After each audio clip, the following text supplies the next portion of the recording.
Senior government ministers have refused to get drawn into a full-blown coalition dispute over the three strikes law, with both Labour and New Zealand First trying to shut the story down. The Justice Minister, Andrew Little, was forced to shelve a cabinet paper repealing the controversial sentencing law after what he describes as a rethink by New Zealand First. Party leader and Deputy Prime Minister Winston Peters says he's not going to get drawn into a spat over confidential coalition discussions. But he did say his party has had a consistent stance on three strikes, and that's to support it. Here's our political editor, Jane Patterson. The 2010 law set up a system of increasing consequences for repeat serious violent offenders. On his way into caucus this morning, Andrew Little would not directly answer the question of whether New Zealand First had initially committed its support for the three strikes repeal, then changed its mind. At any step of the way, anybody participating in it is entitled to say, no, I've had a bit of a rethink. New Zealand First said to me last week, they've had a rethink, they don't support the repeal of three strikes. That is their right to do that. Andrew Little was then challenged on why he wouldn't answer the question directly. They got to the position where they told me last week they did not support the So repeal of three strikes. did you have a deal from Winston Peters then? You're leaving the impression that they've gone back on a pledge or a commitment that they initially gave you.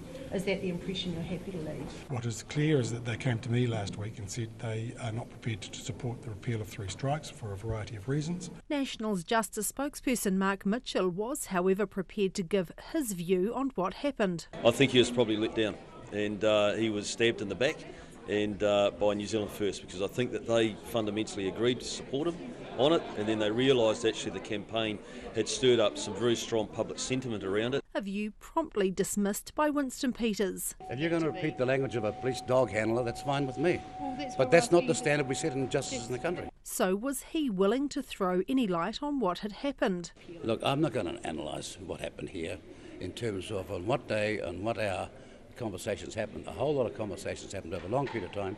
It's how a sound coalition works, and I'm happy with the outcome. You've just said that you've had a consistent, that your party's had a consistent. Yeah, I know. I've just answered the question, and I'm not going to answer it again. No, that's right. I'm asking, was there ever an alternative position communicated to Labour? Because Andrew Little says that you've had a rethink policy. Well, look, I don't know what Andrew Little has said, and I'm not here to, bandy the words with you or anyone else. Mr Peters says the final decision was made by New Zealand First at caucus. You've all known that, and I've told you that from years and years upon years.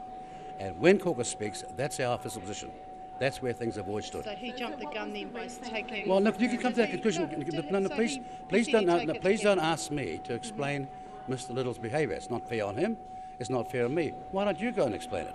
But I'm not going to get dragged into this sort of vortex of nothingness. Nationals leader Simon Bridges also took aim at Mr Peters over another matter, his legal action against senior public servants and some former National ministers over the leak of his superannuation overpayment. His very first act is to sue his own government and the most senior civil servant in the land.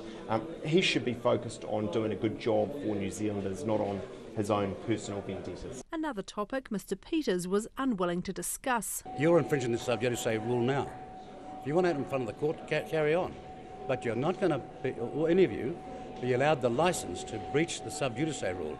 That's not how our justice system works. Is it appropriate for an acting Prime Minister to be taking legal action against... Look, you're breaching the sub judice rule as you speak.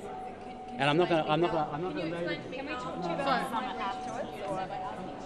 Alongside the debate about three strikes, there's also been plenty of discussion about how to improve rehabilitation rates and lower the prison muster.